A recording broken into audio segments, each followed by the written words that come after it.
Dito nga sa video na to ay day 10 na lang aking fish trap mga master. Sana marami ulit ang mahuli kagaya ng day 8 at day 9. Kung di mo pa napapanood yung video ng day 8 at day 9, ay click mo lang yung pro card ko yan sa baba. Nakikita nyo yung mga video dyan.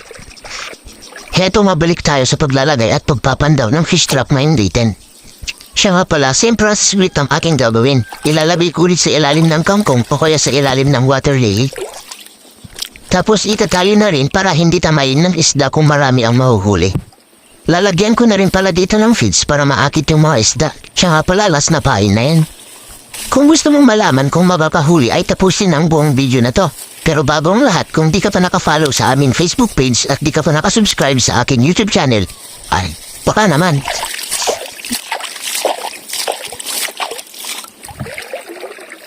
The next day.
Yun o, ang dami. Salamat, may pang-ulam na.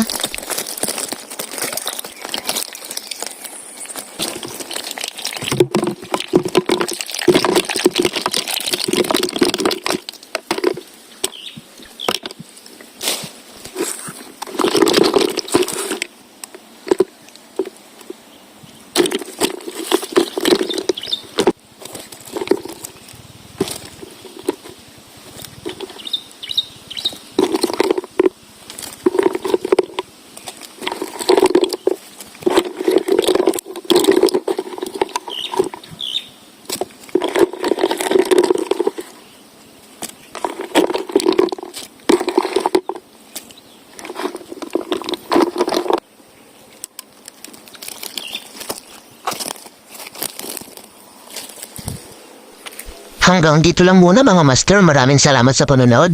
Kung nagustuhan mo ang video na to ay please like, comment, and share para mas marami pa tayong mahuli na isda. You know, fish on!